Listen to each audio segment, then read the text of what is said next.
It's right to assume Dr. Swansea knows far more about me than I do about him. You'll get to know him soon enough, and better than me. The administrator has better things to do than mix with us.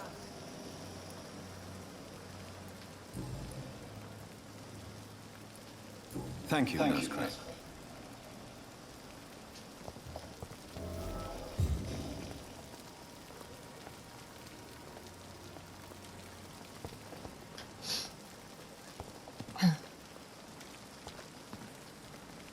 Good evening, nurse. I'm Dr. Jonathan Reed, the new surgeon here at the Pembroke. Dr. Swansea has already told us about you, sir. I'm Nurse Gwyneth Brannigan. Welcome to the Pembroke Hospital. Did he really?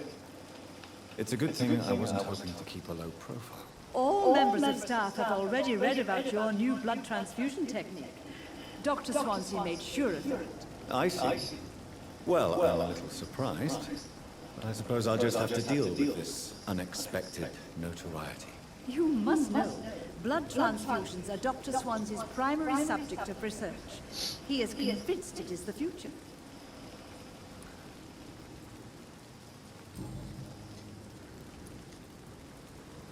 How are things here? Not good, to say the least. We're struggling against an invisible enemy, more lethal than any bullet from a gun. It's hard. An invisible enemy? Quite a poetic term for a disease, especially from a nurse. Sorry, Doctor. These last few weeks have been exhausting. We could all do with a good night's sleep.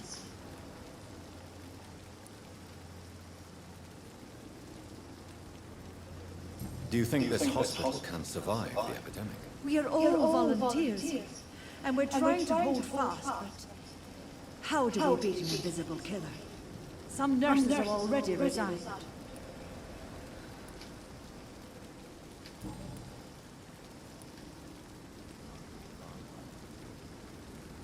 I'm not familiar with all the staff yet.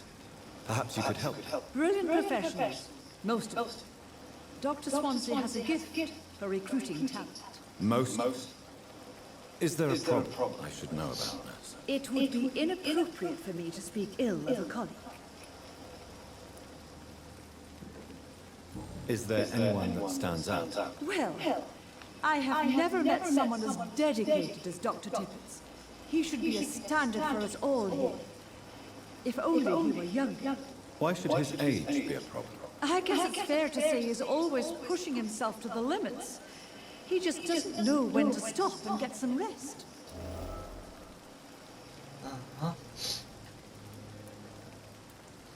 Nurse Brannigan, if you do know something, please tell me. Anything you say will be held in confidence. No. I may disagree with some conduct, but in the end, everybody is doing their best.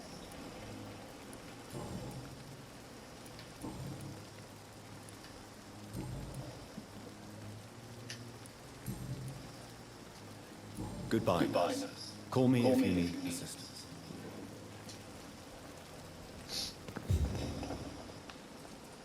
Good evening, sir. I'm Dr. Jonathan Reed. I'm new here. I've already heard about you, Dr. Reed.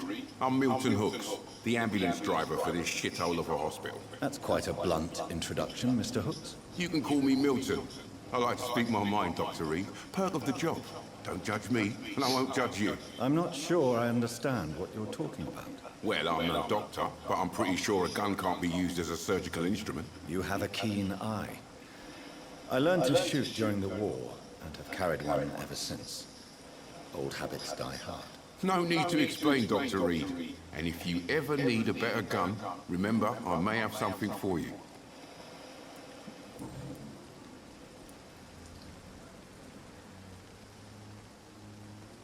How is the situation around here? You want to hear the situation is all right? It's fucking awful. We lack everything, and it's getting worse every day. Are you really smuggling weapons through the hospital? And why not? I've already been attacked by patients, you know. And by gang members willing to steal my money. But you're not defending yourself. You're selling guns to civilians. You keep people alive your own way, Doctor. I offer them another way to protect their health.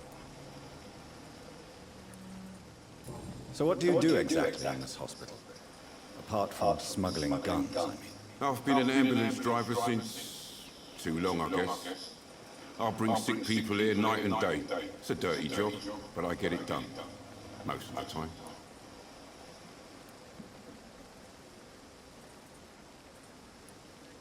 Since you're on the front line, how is the sanitary situation in this vicinity? It's a complete disaster. It's even getting dangerous to enter some streets or buildings. Even the locals attack you. It sounds like things have been a bit rough recently. What's happened? Yesterday I got attacked by the patient I was bringing in. I escaped from the hospital's garden, but I lost my wallet when I was running. You left an infected patient outside the hospital? That's incredibly dangerous. Go there yourself if you want, but be careful, Doctor. I'd rather not bring your dead body back.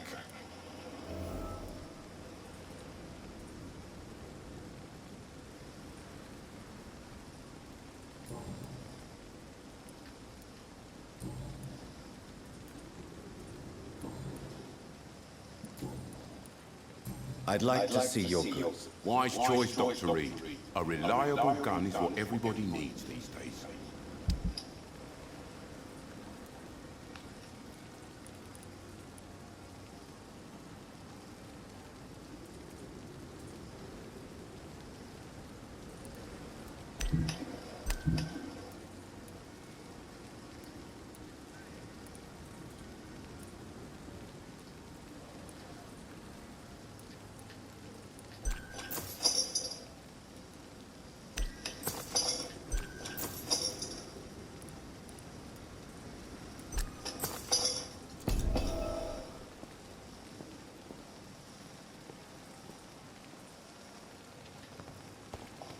It's safer here than anywhere else.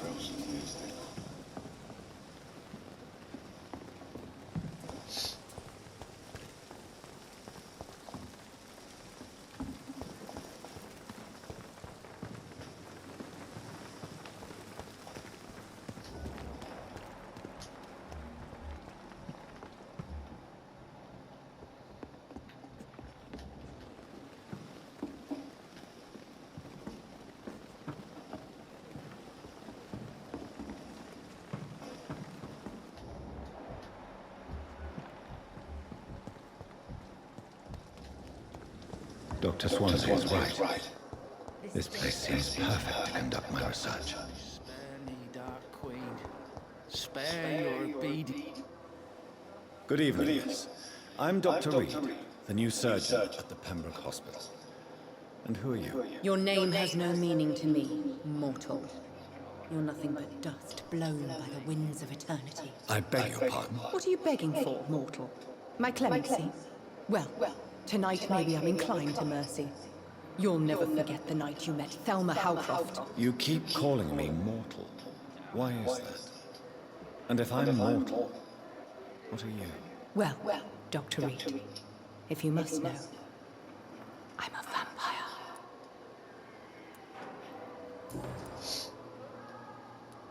And why do you believe you're a vampire? I don't need to believe anything. It is what I am.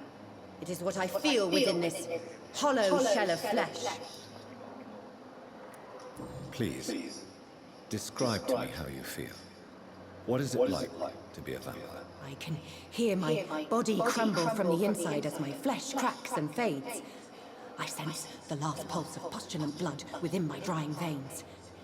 I need new blood. I see. Have you ever heard of Cotard syndrome, Miss Howcroft? Never. It's a mental illness discovered by a French neurologist named Jules Cotard. The affected patients are delusional. They believe that they are putrefying, that they are dead, a ghost or a ghoul, or in your case, a vampire. Delusional, you say? Oh, sad and petty mortal. You can't even begin to understand the concept of immortality. And you think it is I who am delusional. I'm assuming you must be a patient here. Am I right, Miss Howcroft? It's only a cover to hide from my enemies. I can leave whenever I want. As a woman, a spirit, fog, or bat. Who are these enemies you mentioned? Can you describe them? I cannot say for sure. But I sense their eyes on me from nearby. I feel them watching me every time I visit the garden near the morgue. The staff here are not your enemy. They're here to help you, to care for you. I'm not speaking of the doctors in white. I'm speaking of the men and women who hunt me. For I am a vampire. I see. Don't worry. These people will not find you here. I'll personally make sure they leave you alone. Thank you, mortal. But do not interfere with them, for you are no match for those that hunt me.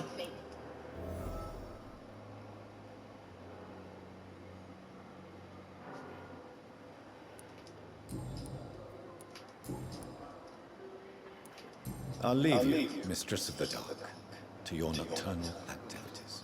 Street corner. The daily routine. Good evening, sir. Can I help you? Unless you're here to fix my face. No. I don't think you can help me. I'm Dr. Reed. I've recently taken the position of head surgeon here. War injuries, am I right? You guessed right, Doctor. German shell took my pretty little mug right off. But they still call me Thomas Elwood.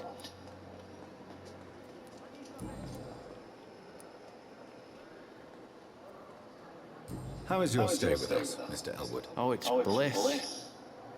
I just escaped death in the trenches to be surrounded again by the moans of the dying. Can I ask you precisely why you're a patient here? It's the pain, sir.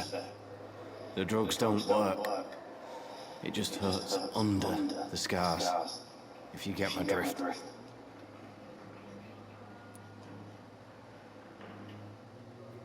Can I do anything for your pain? Nurses gave me a bunch of pills. No effect. Told you. It's like the flames are under my skin, burning away. Who is treating you? Is someone in particular looking after your case? Nobody since the old and tired doctor spoke to me. Started to think I was forgotten about. Wouldn't blame you. You don't seem worried by that. My face hurts so much more when I smile or cry. I've learned it's easier not to speak. But be assured I'm smiling inside.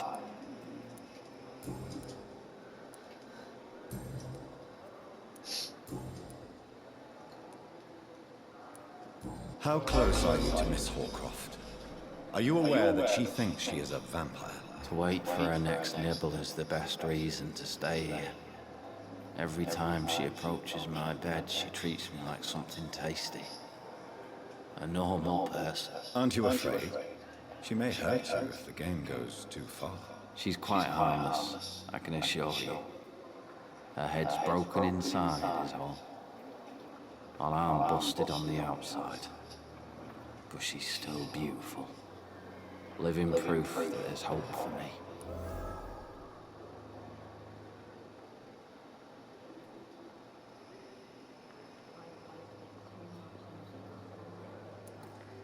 You do realize she's mentally disturbed. It's called the Cotard syndrome. She truly believes she's a vampire. In her madness, she never refers to my scars. And frankly, if I could, I'd join our world. It seems much more fun than the real one. So do you let her bite you? You know that's not sanitary. And why not? She's only supping a few drops of me blood. And the pain, it's real for once. She could decide to bite less willing patients. And it's another good reason for me to stay here, Doctor.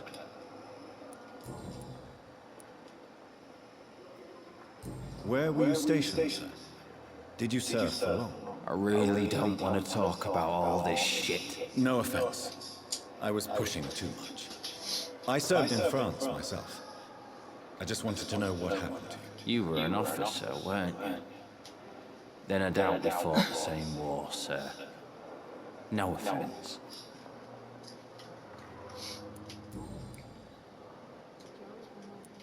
Goodbye for now, Mr. Elwood. Damn. The pain. It's here again. Good evening, nurse. Good evening, Doctor. I don't think we've been introduced yet.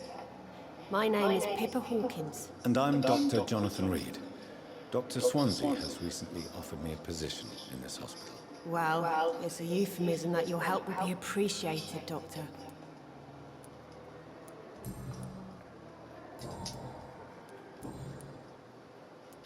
How long have you been a nurse? Well, long enough to see that the epidemic is winning. And no matter how qualified you are, don't tell me you'll change that. You're right. When dealing with such a terrible disease, one must remain humble. But that doesn't mean we shouldn't try our best. Sorry, Doctor. I don't want to sound bitter, but I'm just too tired to give a pep talk like Nurse Brannigan.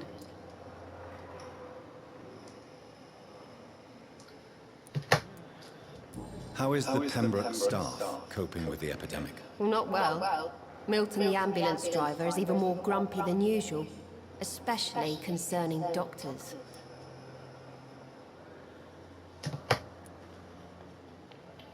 Why does Milton dislike doctors? I don't know. Just ask him. But be warned, Milton is not the chatty type. Why is Milton grumpy on a daily basis? Is it just an act? Milton's not the kind of man who's bothered about a bad reputation, whether he deserved it or not.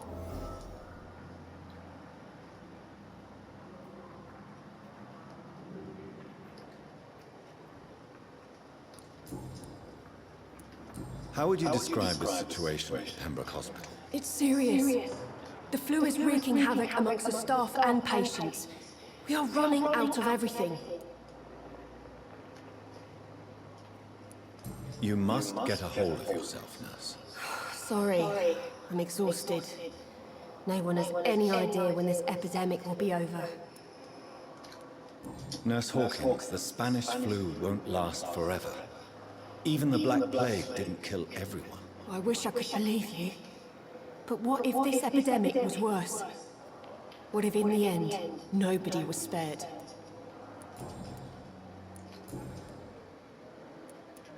Goodbye, Nurse Hawkins.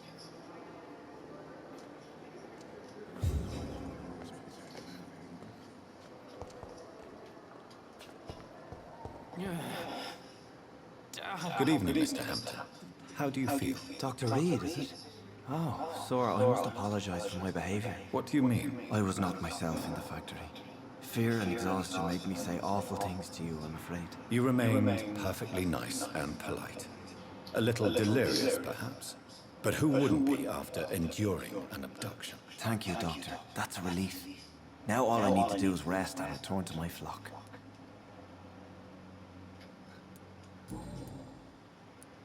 Have you made friends since you arrived? Not really, but I recognize Miss Harriet Jones. I knew her when she lived by the docks. That poor woman had such a miserable life. You never came to see her here at Pembroke? Receiving visits when sick can be an important part of the healing process, you know. We're not just bodies. You're preaching to the converted now, Doctor. To be truly honest, I thought she was dead. She left the docks many months ago. What do you do for a living, Mr. Hampton? I can't help but notice the cross around your neck. I manage a night asylum for the poor and homeless of the docks. And I try to guide the lost and hesitant on the right path to our Lord.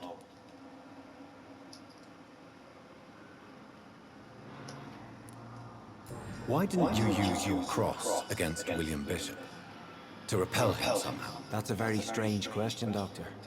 A cross is no magical token, if that's what you were trying to say. Not mine, anyway. Are you a priest, Mr. Hampton? A deacon, maybe? Not at all, Doctor. I'm just a man of faith willing to preach the good word.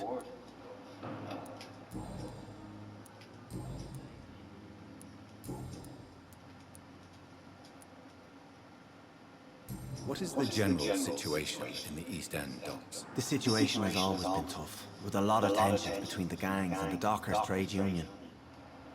The Wet Boot Boys are very nervous since they lost their leader.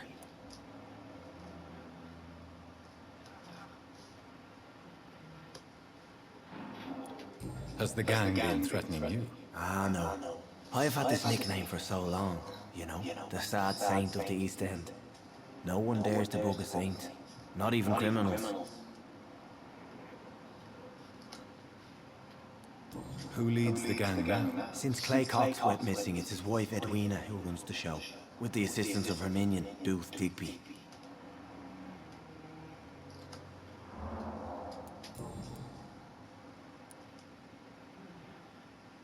How did you end up in William Bishop's den? I had received alarming news about his recent behavior. I went to his place and he refused to let me go.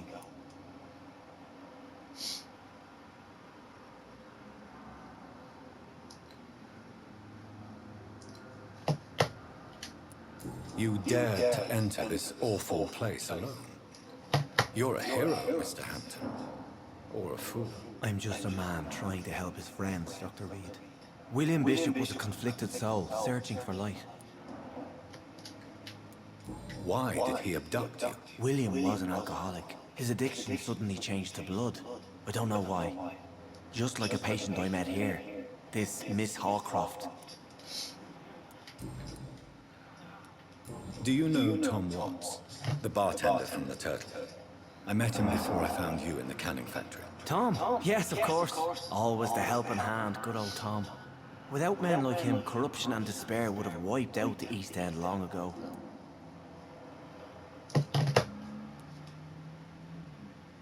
Who should I avoid in this part of town, then?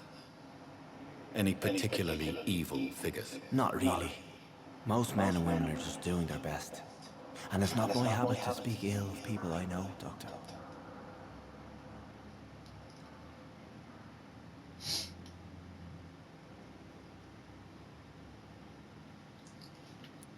People are still in despair. How could it be otherwise? The authorities have left us all to rot in this contagious nightmare. No drugs, no advice, nothing. It's a damn shame.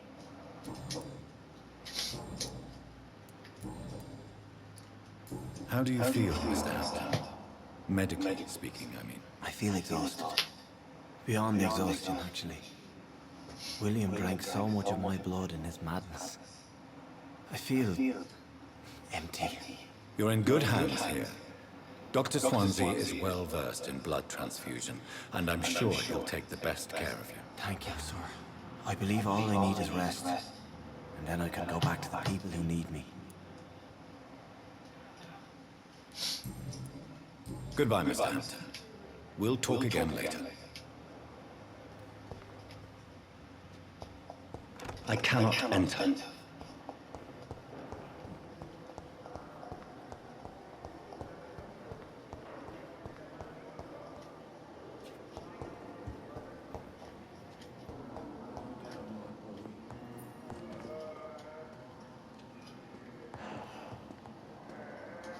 Good evening, sir.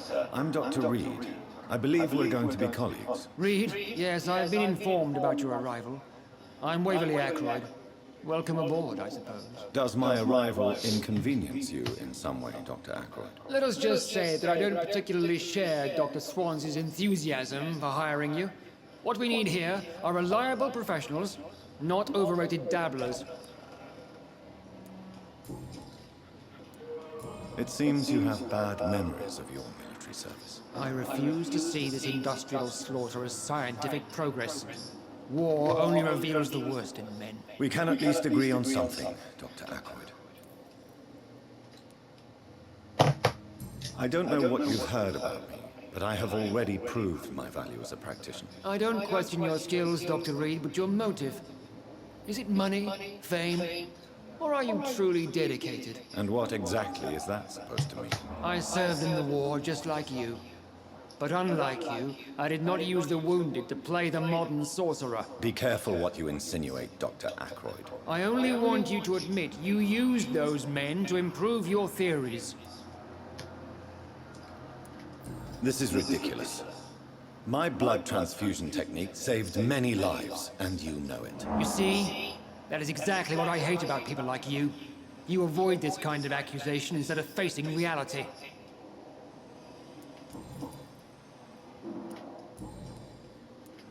Since your tenure in this hospital is longer than mine, Perhaps you can tell me more about this place. Let's just say I'm tired of the carelessness around me. I have always respected the skills of Dr. Swansea, but over time his enthusiasm has become displaced. Carelessness? Exactly what are you talking about? We're here to save lives. The people who trust us are not volunteering for experimentation. They're here to be healed. I don't intend to run any radical experiments, Doctor. Even if I, as any good practitioner should, express an interest in pushing the boundaries of medical research. Modern medical methods were created through audacity and ego. But there are rules in our line of work, and they're here to protect our patients. If you have a problem with me, Dr. Ackroyd, please feel free to tell me. Dr. Swansea has imposed your presence on this hospital without asking anyone's advice. The benefit of his position. But I don't agree with it. I know we've never met before, but I believe this hospital could use all the help it can get. You will agree with that, I'm sure. Oh, but I have heard about you, Dr. Reed. Of course, you can't say the same about me, since I have not wasted my time courting the press.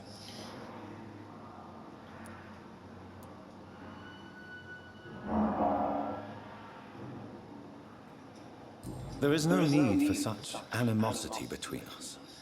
Don't you think the epidemic is already enough to deal with? That is one point we could agree on.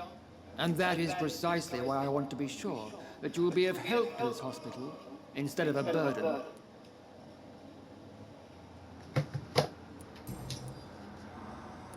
Thank you for your time. We'll talk later.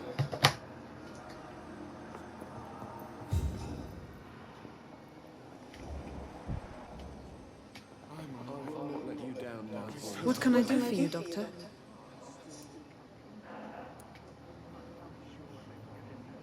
Thank you, Nurse Crane.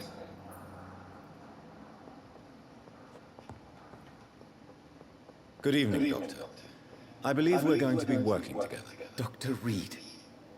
Dr. Swansea informed us of your arrival, but I could not dare to believe we'd have such good fortune.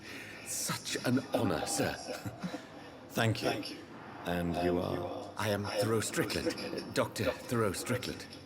I'm a great admirer of your work, Dr. Reed.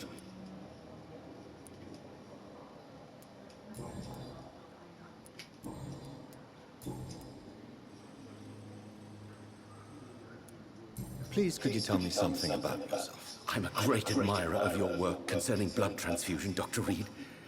I run my own experiments. I'm convinced it's the future.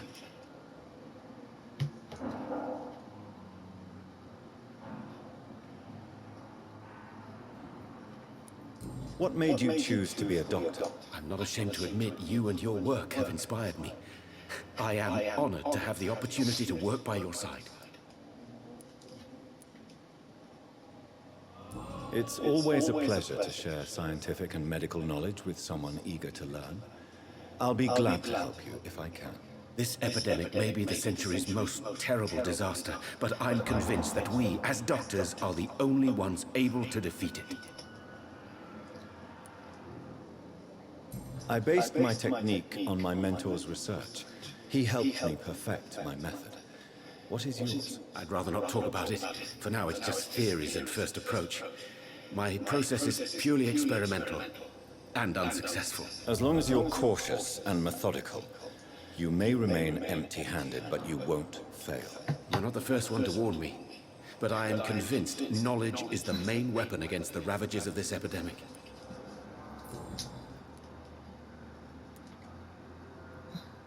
What do you think of Dr. Ackroyd's aversion to modern medical methods? It's a shame he's so narrow-minded. Dr. Swansea taught me that science is about exploring uncharted territory. I'm convinced that's true. With the influenza and all that's going on, you should put your differences aside, don't you think? Why is it so difficult to work together? I believe that if Dr. Ackroyd had been the one to discover the transfusion process, he would be the first to recommend its use. So you believe it's just a question of jealousy and pride? Dr. Ackroyd is as proud as he is blinded by his obsolete concept of medical science. What can you tell me about the Pembroke? Well, it has always been an honor to work with Dr. Swansea. But with your arrival, I can't think of a better opportunity to learn about blood transfusion. Do you need help with anything in particular? Well, yes, maybe. I'm waiting for a batch of products I ordered for my personal research, yet my supplier seems to have vanished. Do you want me to play the errand boy for you? Oh no, Dr. Reed. But if you went personally to his shop, what with your reputation and all, he wouldn't dare to refuse the products I need. I see. Well, give me the address, for I may pass by if I have time.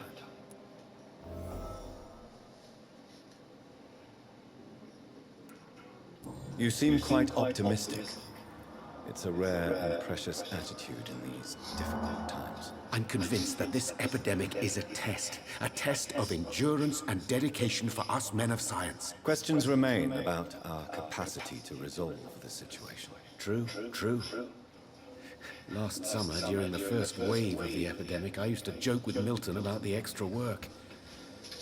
We're not smiling now.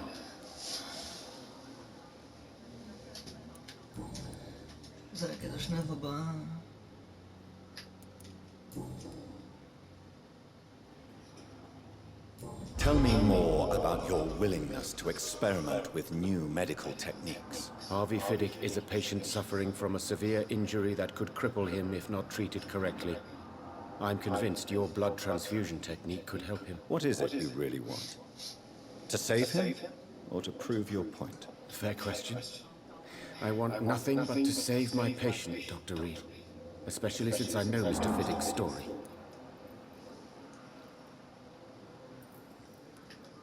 Tell me Mr. Fiddick's story. Our first diagnosis was compromised because Mr. Fiddick lied to us about the real origin of his injury. He first claimed it was an accident. But why would he hide such crucial information from us? Because he is a proud father, ashamed of putting his children at risk because of his own negligence.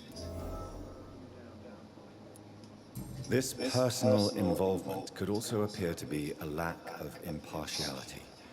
You must know that a good surgeon must remain neutral. I agree.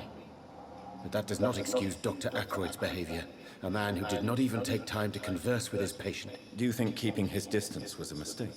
All I know is that I'm taking care of human beings with desires, hopes, and fears. Not some biological machine comprised of blood, bones, and flesh.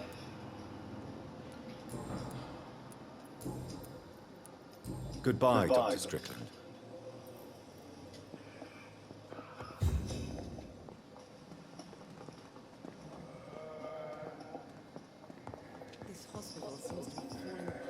How long must I wait? Good evening, sir. I'm Dr. Reed. May I help you? I don't know if a third opinion is needed. Your colleagues are already arguing about my condition. I see. Would you mind telling me more about your situation? I'm Harvey Fiddick. All I want is to get me bloody arm fixed properly.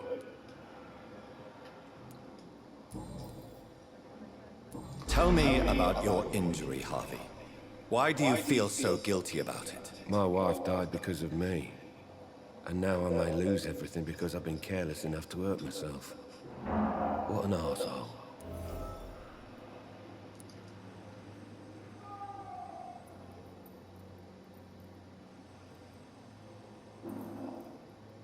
You can't hold yourself responsible for your injury, Mr. Fiddick, unless you tried to hurt yourself. Of course I didn't hurt myself.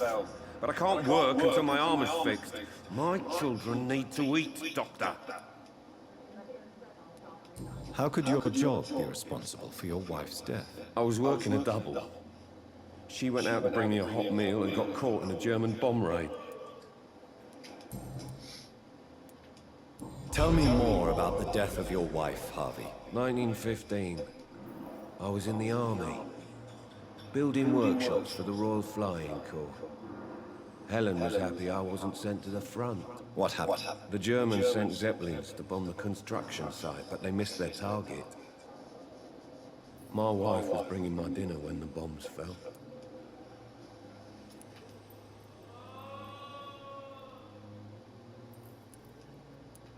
How are your children after losing their mother? They were smaller then. The only good thing about this is my Helen didn't bring them with her that night. I'm sorry for your loss. So many died during the bombings.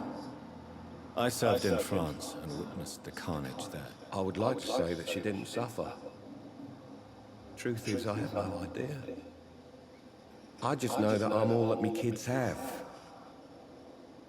Poor little bleeders.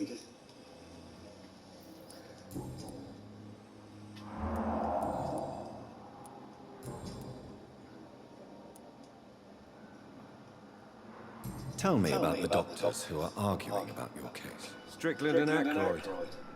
They both want the best for me, but there's a lot of pride there.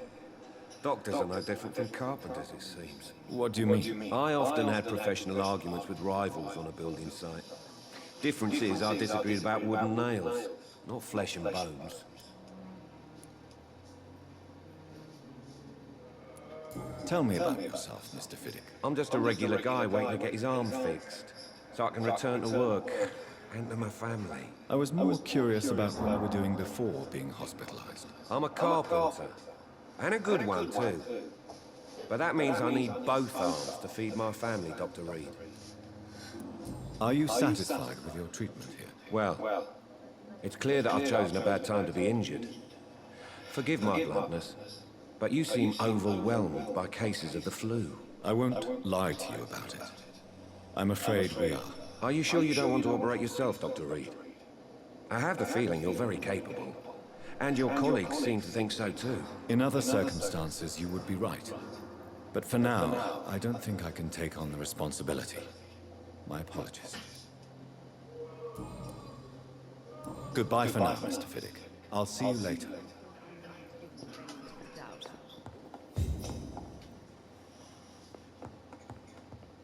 I will not let you down, my boy. Good evening, madam. Can I help you? It's my son who needs you, sir. I'm Dr. Jonathan Reed. How can I help your son? I'm Beatrice Goswick, mother of Mortimer Goswick. Could you check on him, please, Dr. Reed?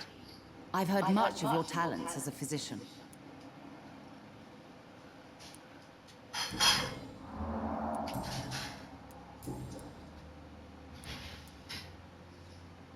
What can you tell me about yourself, Mrs. Goswick? Not much to say. Just take care of my Mortimer and I'll cover all the expenses. That's all that matters. May I ask if you have an occupation, Mrs. Goswick? I'm a teacher by profession. I teach young women who are more ambitious about their futures than their families. Are you really that rich? Most of the patients here are of a more humble origin, if I may say so. Yes, thanks to my husband. May he rest in peace. I can cover any needed medical expenses.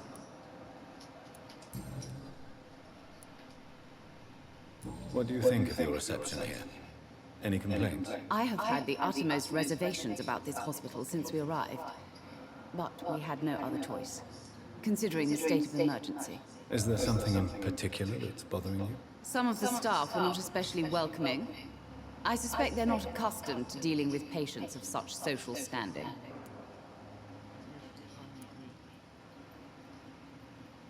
Tell me more about your arrival at the Pembroke Hospital. What gave you such a bad first impression? The ambulance driver was quite rude, for a start. And that nurse, Miss Hawkins, seems to have quite a dubious attitude. What do you mean? She managed to secure a bed for my son despite the epidemic. It was a relief, but it wasn't cheap.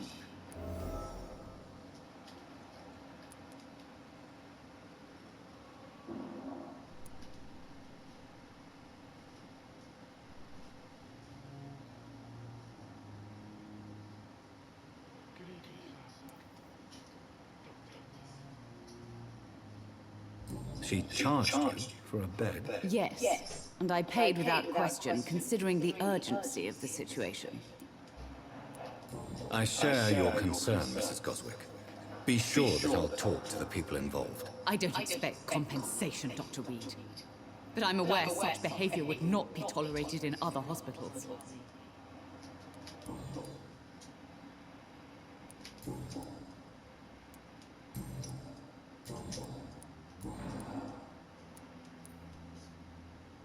What can you tell me about yourself, Mrs. Goswick? Not much to say. Just take care of my Mortimer and I'll cover all the expenses. That's all that matters.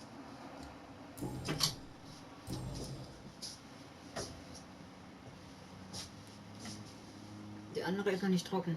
Ja, okay.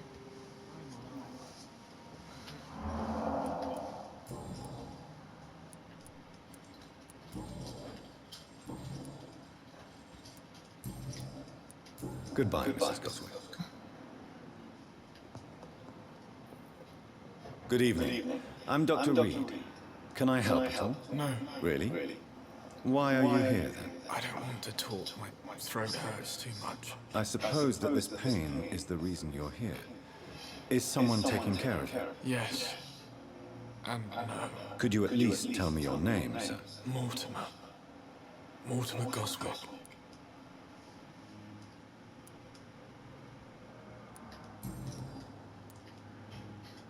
Tell me about yourself, Mr. Goswick. I don't want to talk, Doctor.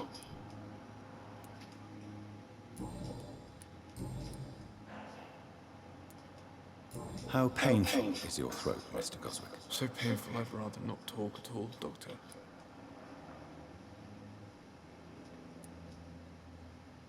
I'm sure you realize a doctor and his patient have to communicate, sir. Would it help if I gave you some paper and a pen? Not really. I see. Then maybe it's not just your throat that hurts, Mr. Goswick. Perhaps your sore throat is just the consequence of something more hurtful. Yes, maybe. But I don't want to talk or even write about it now. Why did your mother have you hospitalized here? She seems convinced this is a bad hospital. My mother just wants the best for me. She won't rest while I'm here. She'd go all the way to hell and back to help me.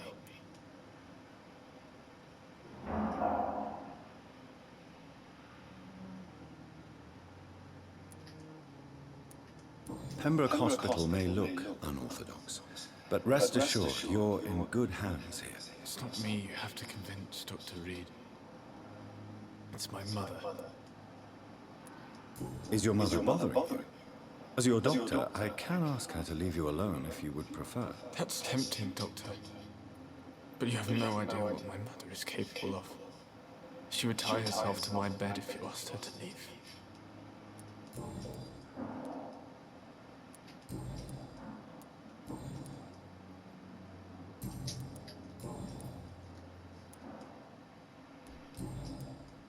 I have to go now, sir.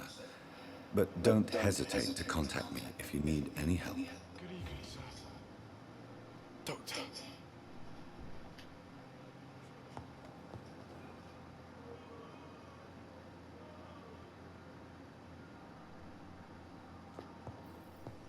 I'm all right. Don't waste your time with me.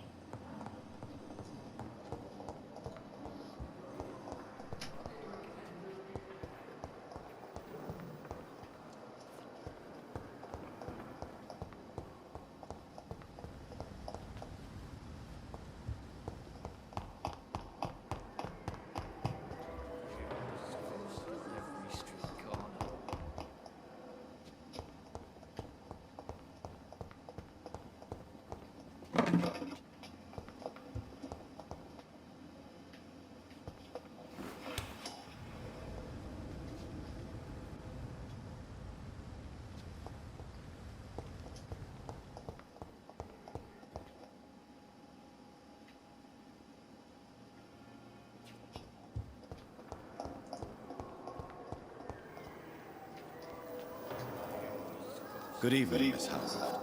How are you tonight? I need blood, Doctor. Warm, rich, vibrant blood.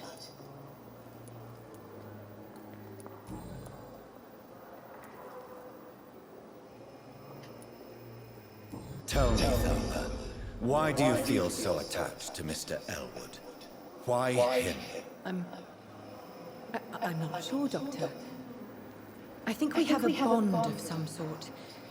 We've both suffered so much. He's the only mortal I find interesting.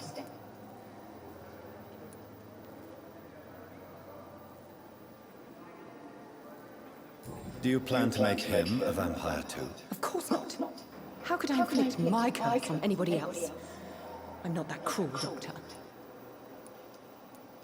Would you say you and Mr. Elwood are romantically involved? No. No, Thomas is a delicate soul. Even though he disguises it. But I am not the woman he needs. No, for I am a vampire, Doctor.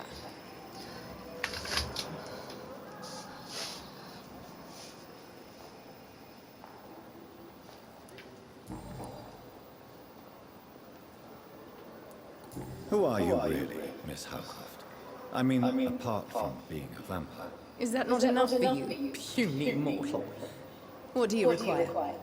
Proof of my powers? I'm curious to know who you were before becoming a vampire. No, it's such a long time ago, I don't remember. Centuries of unholy life can have strange effects on one's minds, you see? I'll leave you, Mistress of the Dark, to your nocturnal activities.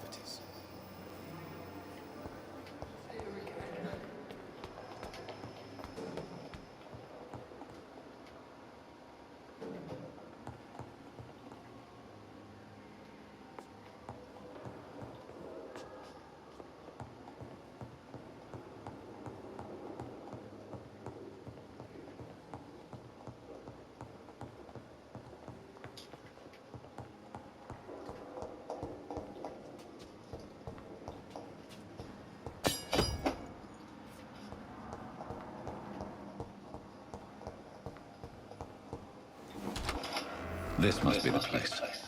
It's definitely away from prying eyes. Relegated to the shadows. A kingdom of my own. At least I won't be sleeping in a coffin.